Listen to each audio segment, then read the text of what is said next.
All right, guys, I'm back again with part 2 on the dark side of fandoms, racism and anti-Blackness, and how they run rampant in the spaces that I love.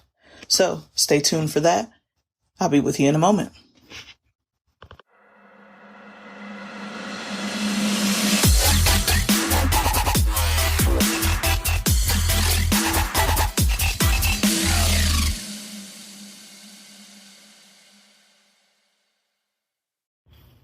All right, guys, welcome back. So today we're diving into a topic that sits right underneath the surface of almost every fandom. And I have to engage in it every day, whether it be anime, pop music, sports, gaming, you name it.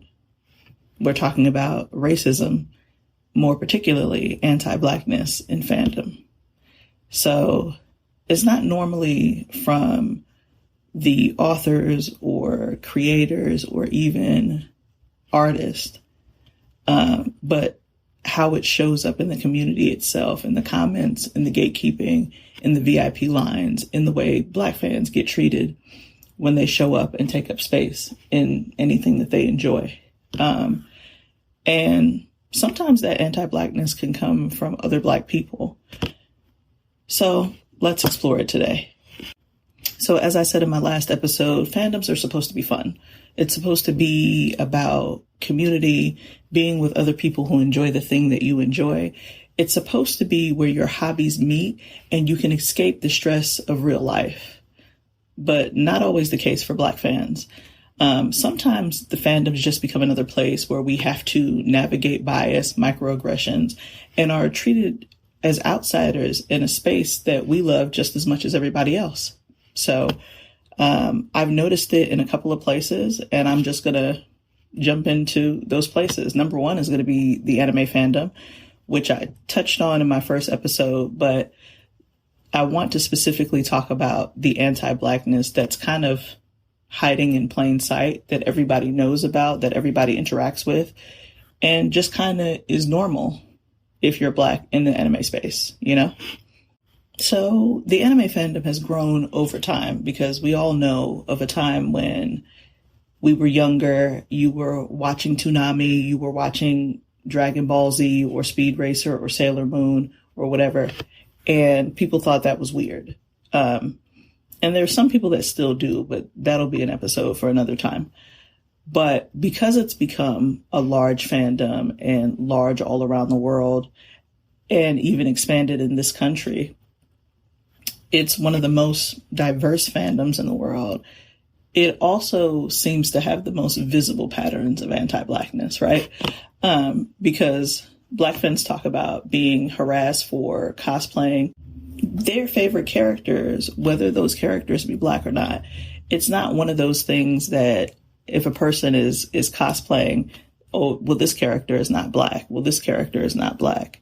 Well, you know, this character Piccolo is actually green. What difference does that make to you? You know what I mean?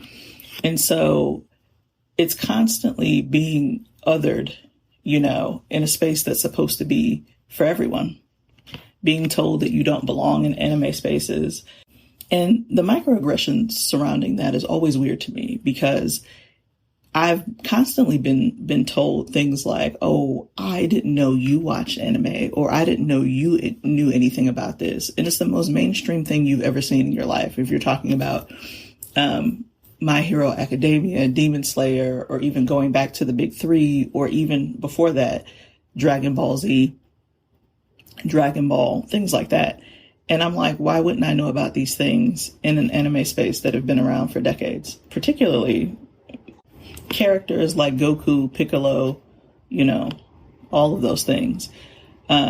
So a lot of that, what I've been seeing, particularly on spaces like Twitter or Threads or even Blue Sky, is getting attacked for discussing your own experiences within the community, whether it be seeing characters like Yoruichi, Mirko, Canary, whitewashed in fan art, you know what I mean? Or even Tosin from Bleach.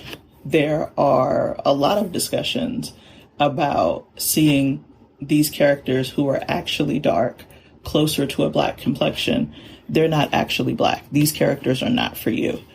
And I often wonder, like, what's the reason for that? You know what I mean? I know a lot of it is centered around people's need to bring attention to something they don't like, or people's need to interact with somebody they don't like. I've never understood that. If you got a problem with something or don't like something, you don't always actually have to confront people about it. You can mind your own business. Who knew? But I've never seen somebody in a cosplay or talking about something that they like, and then constantly having to be like, well, that's never happened to me. Of course, it's never happened to you. We're talking about being Black in an anime space. So if you're not Black, it's probably not happened to you. Thanks for telling us that. You know?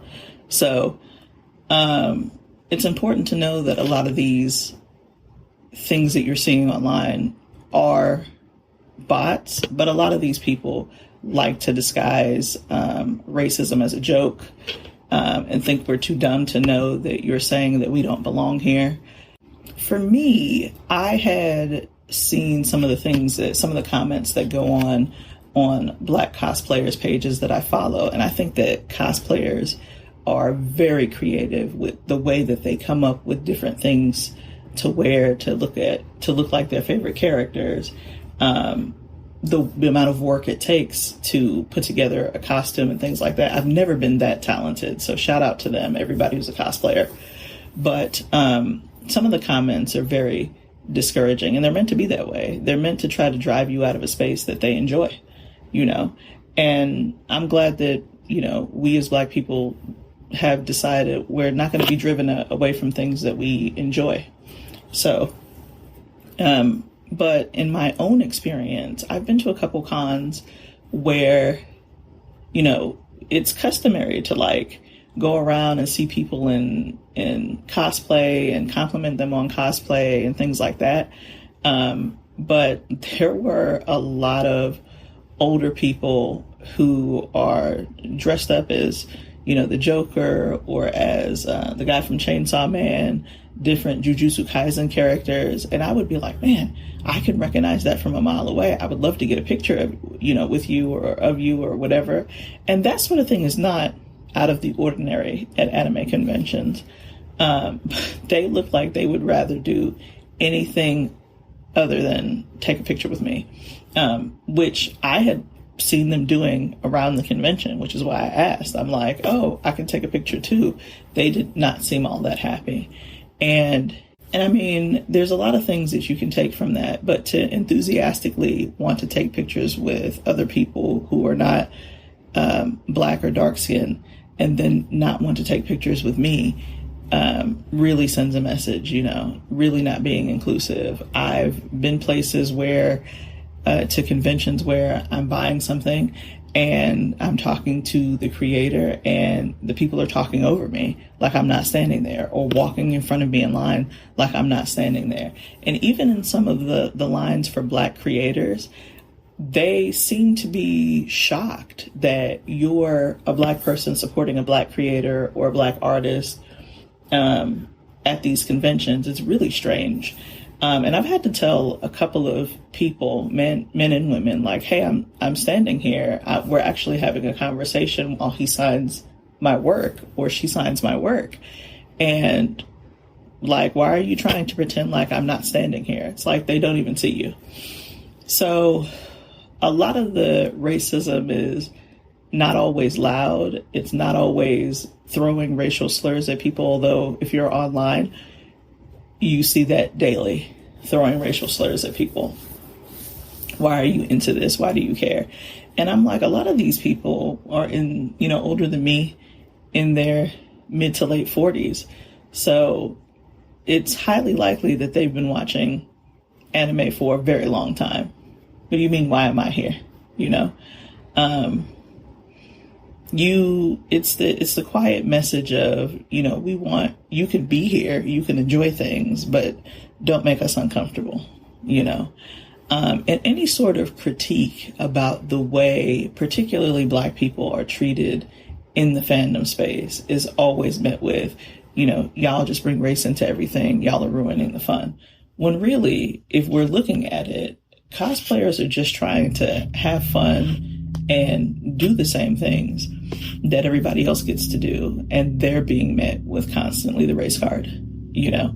And even when there are artists that reimagine people from their favorite anime as Black characters, for some reason that really rubs people the wrong way.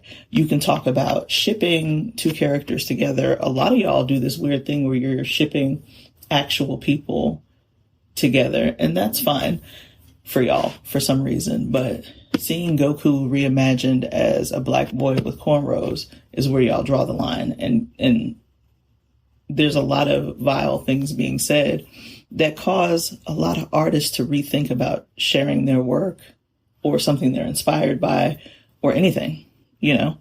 And it's odd too. So Black fans often feel like they have to shrink themselves in order to fit in a space that should have been welcoming to them from the start. So there's that. So next, I'm going to talk about pop fandom, specifically the NSYNC Justin Timberlake, and the weirdness that's going on in that fandom constantly. As specifically when it comes to like talks about Backstreet Boys versus NSYNC, it's really weird some of the things that people say in regards to the Black artists that have worked with both groups. And this is where I've noticed that not only are these microaggressions coming from people other than Black people, but a lot of these are held up by other Black people, which I found to be weird. There was a couple of tweets yesterday where people are talking about the Backstreet Boys versus NSYNC, which is an odd thing to continue talking about in 2026. You know, if you like who you like, that's fine. But do we have to have a tweet about it every day? Especially in a day and age where NSYNC hasn't been a group or done anything as a group in many years. You know, they got together in 2023. They put out a song for Trolls. I think that was great. But prior to that, it's been like 2 decades. So at this point, you know, listen to who you want to listen to. Nobody's going to come and beat your door down and take your fan card from you. But a lot of people feel that way. But it was very odd to me these past couple days that there were a lot of Backstreet Boys fans that had said something along the lines of, oh, Backstreet Boys have R&B music. They had been doing the R&B thing long before NSYNC came along. You want to debate that? Fine. But they got down to saying things like, you know, NSYNC went and Black scented themselves, or NSYNC went and niggified themselves, which I thought was weird because the original post was about how they really, you know, the person really liked the remix to Girlfriend by NSYNC, which Justin wrote. And so there was original version and then there's one with Nelly on it. And so it's interesting that as a Black person, you would signify that an artist adding a rapper feature, a Black rapper feature on their track is somehow Black scenting, but it's only Black scenting if it's a group that you don't like. So the original post is, I really like, you know, Nelly on the Girlfriend track. I blew this song up. I tore it down. I played it out, you know, and then you're quote tweeting it saying this really racist thing about other people who look like you only because they work with a Black artist, which you're saying that your favorite group also did. So it's kind of a weird dynamic that you would say this online and the only thing that you're really saying here is that this group worked with Black artists that were in rap or in R&B. And then the connotation that these people would cross over and work with other artists only because they're trying to pander to Black people, as if Black people don't know when they're being pandered to, or as if they're not supposed to, as artists, want to work with other artists. You know what I mean? It was so strange to me because I didn't understand what point this person was trying to get across. And, this sort of thing is where the culture vulture conversation happens. And that only happens with people that you like and versus people that you don't like. Because, I've seen conversations where people will tell you, oh, I miss when Pink was Black or doing Black music. And that's a running gag in the community. But if somebody else is doing Black music, quote unquote, then they're only doing it to steal from us or whatever. And it's like the dichotomy of I like this person, so I want her to go back to doing R&B versus I've decided that other people don't like this person, so I won't like them either. And therefore, anything they do to work with Black artists is pandering. Weird. But enough of that. I also noticed in 2024, when Justin went on tour, that there was a weird energy, particularly because he was acknowledging a lot of Black fans in the crowd. And I remember telling my friend, like, there were several clips of him dancing with fans, but particularly the ones where he was dancing with Black fans, whether it be men or women, kind of acknowledging everybody that came out to see him, that came out to support him, that didn't read into internet fodder, and just kind of continued enjoying music and enjoying the artist. But you got a sense of people in the comments feeling some type of way about videos, particularly where the woman was Black and he goes out of his way to acknowledge her or take pictures or whatever with the crowd. And I always find that to be funny because he's never done anything different, right? But when you have haters who are just trying to hate watch you and they're just now getting here to hate watch you, they don't know anything about your past or your interactions with your fans in the past, right? So there were people in the fandom that were like, oh, he's always been this way. He always comes down. He always interacts with the crowd. That's always how he's been, even when he was in NSYNC. That's not anything new.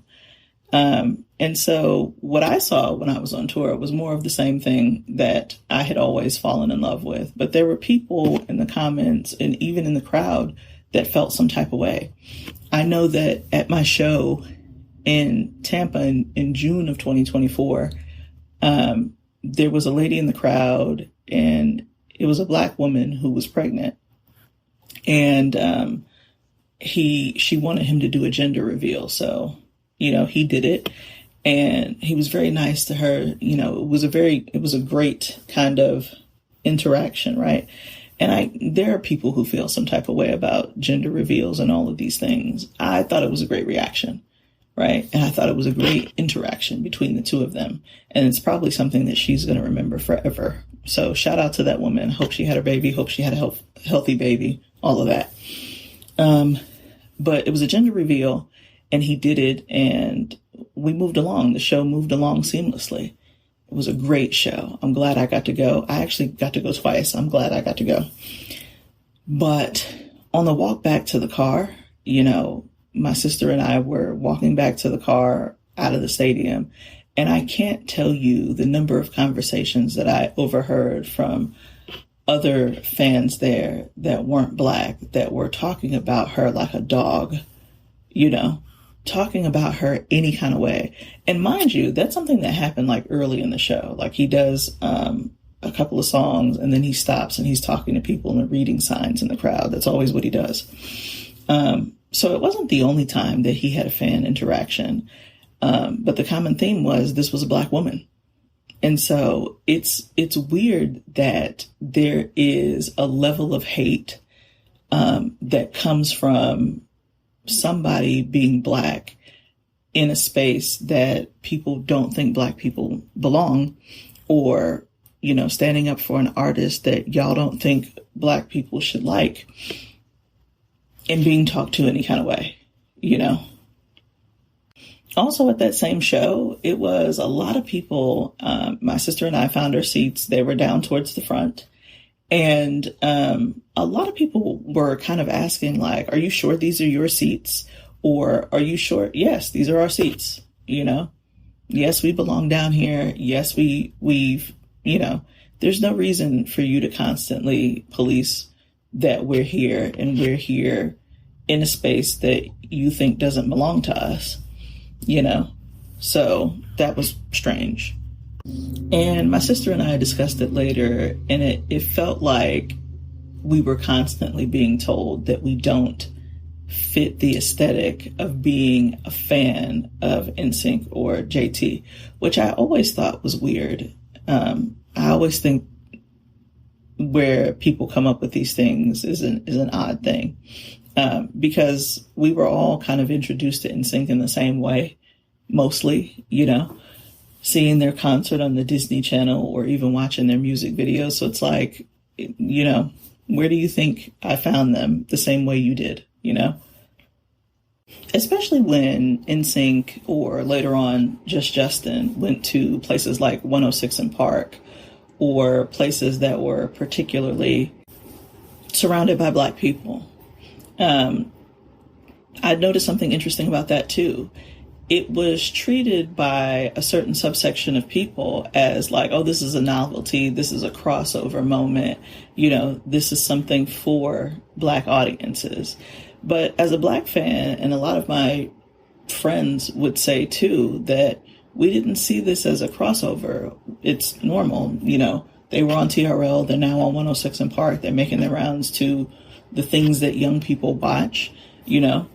We were already fans, so, you know, they're making the effort to reach out to all of their fans. It didn't seem odd to that. And it was like, it's like this weird way that they describe interacting with Black fans. So the 106 and Park thing is also always seen like, oh, this is an urban thing. Or, you know, if we get a remix with a rapper on it, that's only when Black fans matter. And it's a weird kind of compartmentalization. Like, we're only allowed to exist as fans, but only in certain contexts, you know? So that was disappointing for the past 4 or 5 years to be part of the fandom and realize that other people don't see things the way that you do. Particularly some of the things that are said about, you know, Justin working with or liking Genuine or working with Timbaland and the Clips or the Neptunes. You know, a lot of people were excited for these collaborations. Other people, not so much, you know, and you can usually tell the kind of conversation you're going to have because there were a lot of people who just did not like the 2020 experience. And a lot of it has to do with the fact that it was too R&B leaning. They tell you, I liked his first album. His second album was pretty great.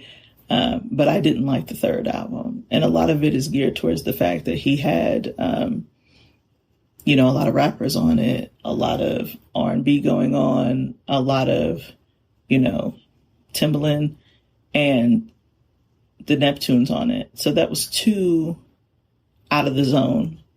And people didn't like that. Or people go out of their way to tell me they didn't like it. And from my experience, I always think that's strange. And I don't believe a lot of people believe that these things are microaggressions, but I'll be in conversations with somebody and somebody will say, I liked him right up until he started doing that hip hop stuff, or he started, being, off brand, or, he's trying too hard. And by that, you mean he's exploring other sounds or doing something that is out of the box for you. And I said on my last episode that a lot of artists are kind of dialing back their interaction with fans. And a lot of it has to do with the fact that you like something that they've done, but you only want them to do this thing because this is the thing that you like. So they don't get to explore,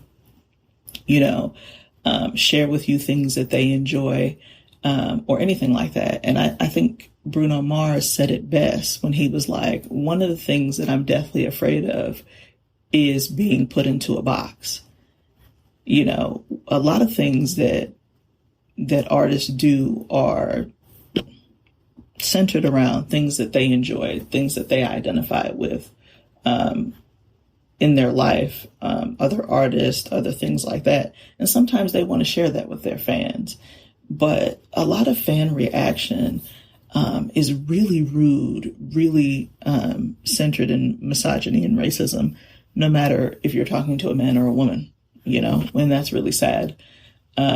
Because, to say, well, this isn't the real Justin or this isn't the real NSYNC because they're working collaboratively with other Black artists that they constantly shout out or, give credit to, submit for Grammys and things like that, I think is weird, particularly in a time when we know that Black artists get overlooked.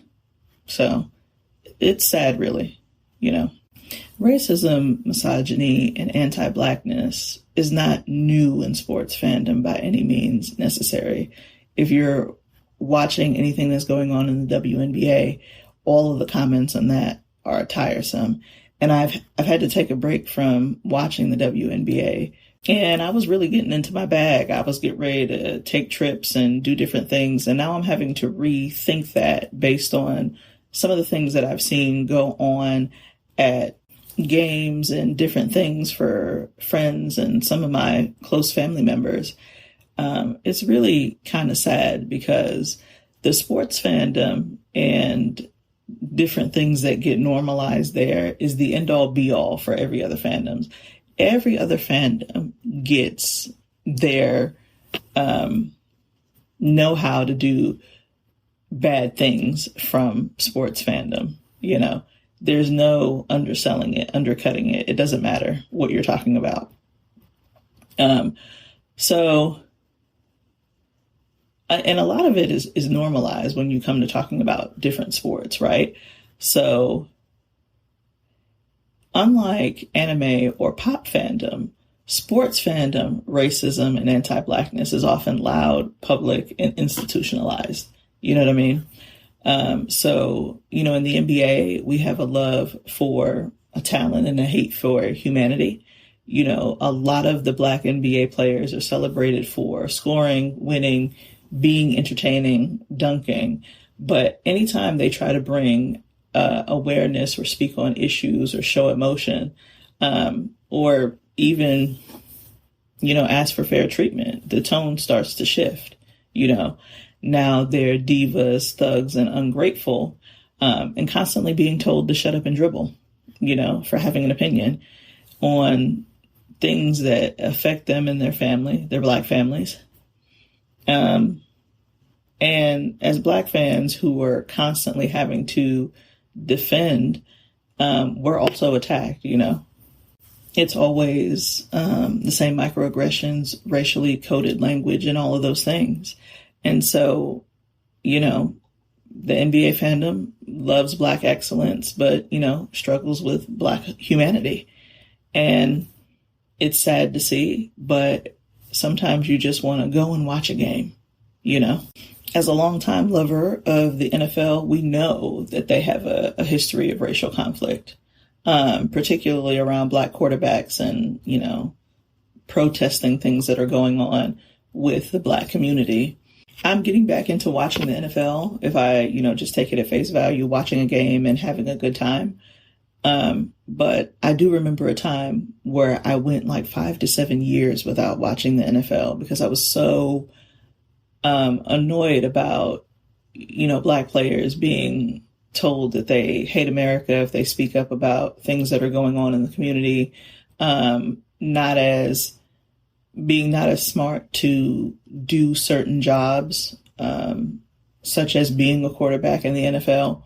And, the vitriol that fans throw at them at games online, it's an onslaught that I don't seek any protection from in these sort of spaces. So it becomes normalized and it's a lot for people to have to deal with.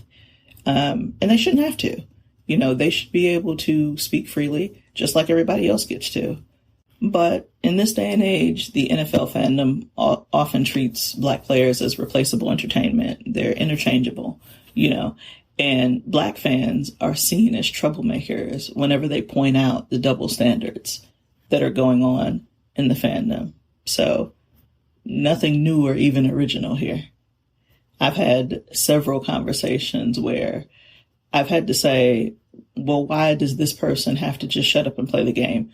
Or why does this person not get to speak out? Because it makes other people uncomfortable. So we can't talk about it. You know what I mean? So here we are.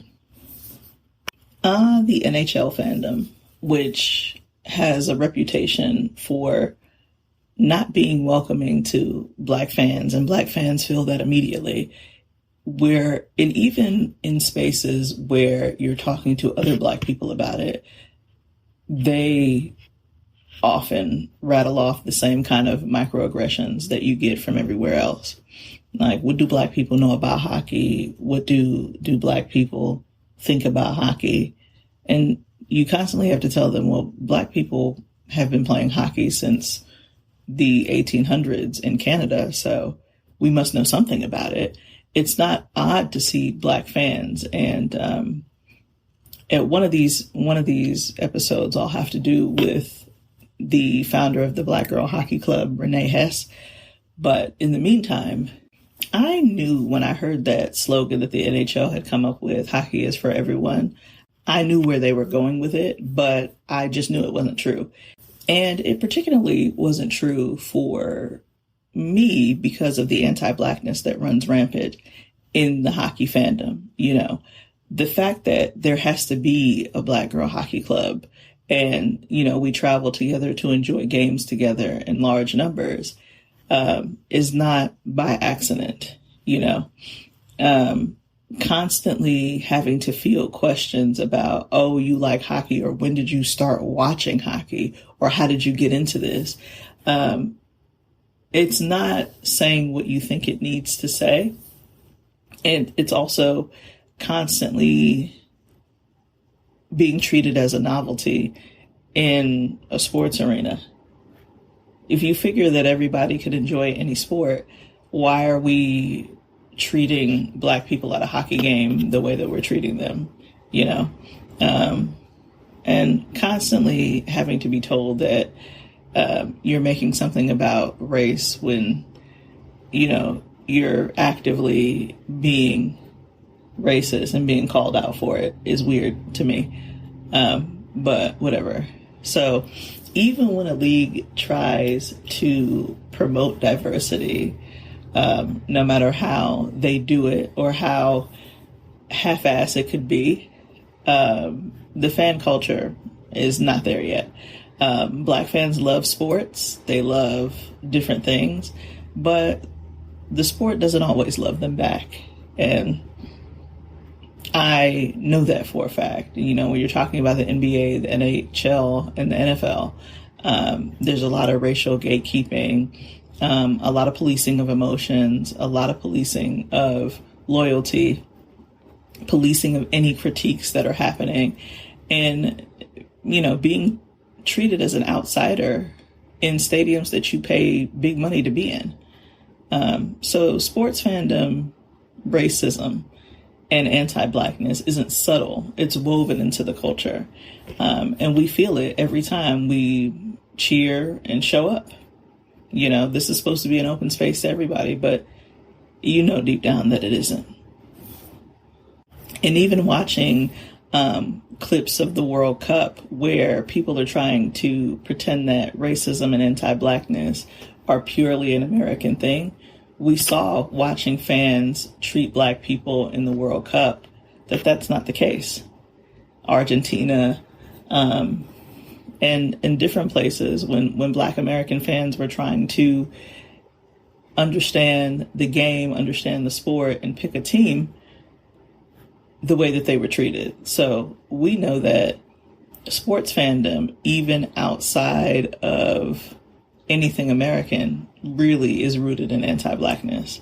It's not a American thing, it's a worldwide thing. And overall, you know, whether it be the anime sector, the pop music, sports fandoms, whether these things on the surface look nothing alike, the racism and anti-Blackness inside them follow the same pattern. Black fans are policed in how they participate. Their perspective is often minimized or dismissed. The critiques are often treated as getting in the way or ruining the vibe. And the presence of Black people in different spaces is often questioned. How did you get here? Why are you here? Do you really like this thing? Racism and anti-Blackness in fandom isn't usually loud. It's not always slurs and hate campaigns, although it can be. And I've seen that happen on many times, driving people off the internet, driving artists away, driving, fans away. I've seen that most recently. And I feel bad too, because I keep trying to give fandom a chance. And I really shouldn't, right? Because I like this thing and I can really enjoy it without having to share it with other people, and maybe that's the downfall. But going from the anime community, having to leave the anime fandom online, and then even hearing about, like I said in the last episode, hearing about DreamCon, hearing about BlurredCon, and having creators show up there just to make fun of people. Like, what is the point? Why is the anti-Blackness coming from our own, You traveled out here so that you can film calling people weird. What was the point? I'm not into any of this. Then why are you here? Just to bully people. Seems strange. But, there's always a message underneath it in that, we're trying to police you. We don't want you to enjoy things. And I just have decided that I'm not going to let the dark side of fandom ruin great things for me, right? Fandom is supposed to be a place where everybody can escape, connect, and celebrate. And when racism and anti-Blackness show up, even subtly, no matter who it's from, it ruins the entire experience for us as fans. It turns community into a cautionary tale. There's not a place that you can be safe. There's not a place that you can safely enjoy things.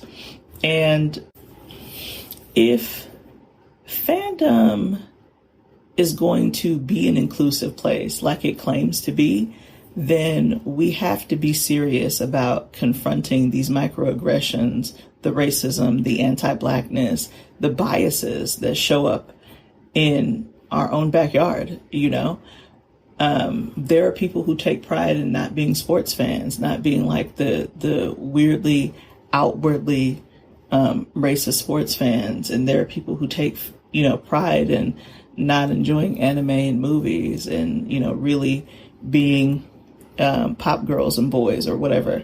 And there are people who enjoy not being pop girls and boys and enjoy being in the anime fandom.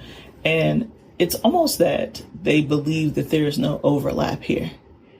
The overlap is the anti-Blackness and racism that run rampant in the community, right?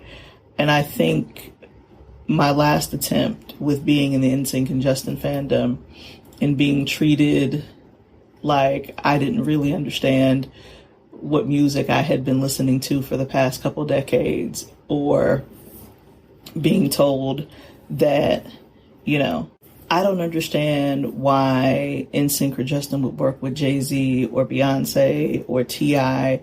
or Will.i.am or the Neptunes, as if working with these artists is somehow beneath him. Or, even in the Bruno Mars fandom, I went to the, concert, the Romantic Tour concert in Atlanta.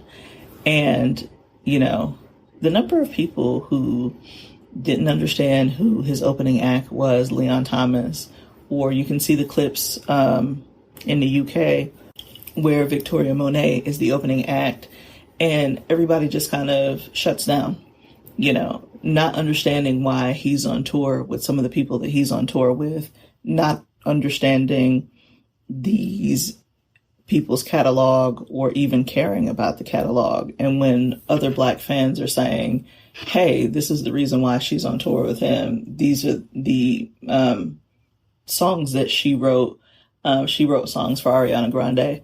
The common response has constantly been like, why do we care? And she shouldn't have been here. And we don't really, even when you're talking about Bruno Mars in Silk Sonic, people tend to try to be like, well, Bruno put Anderson .Paak on the map. And I'm like, what are y'all talking about? And it's kind of a way to constantly single out Black artists when they work with somebody that is deemed to be loved by everyone, So I've not gotten deep into the Bruno Mars fandom because it would be more of the same thing that I just got out of. And I can already see that as being disappointing. So I'm just going to enjoy the music and go on about my business. But one of the things that people have been talking about is like some of the songs like Perm are being performed. And you could see like on people's face, like, why is he performing this?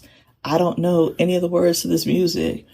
I don't understand why this is being done, and looking at Black fans crazy because they know the song. So it's more of the same. And we're probably not going to ever get to root this out unless people really want to be truthful about what's going on in their own fandoms and calling out people for behaving that way, So in the end, racism in fandoms and anti-Blackness and speaking about it, is not about blaming the artist or tearing down the media that we love. It's about acknowledging how fans treat each other and how these things that we see shape how we feel whether or not we're welcome and who is and isn't welcome. Fandom can be beautiful, creative, a place for community, but only if everybody gets to show up as their full self and do so without fear. And I hope for that in the future. I want that in the future. But I do think that future is far off because we're not going to be able to admit that these are the things that people experience. So until then, we won't get that. But that's it for now. I'll see y'all later.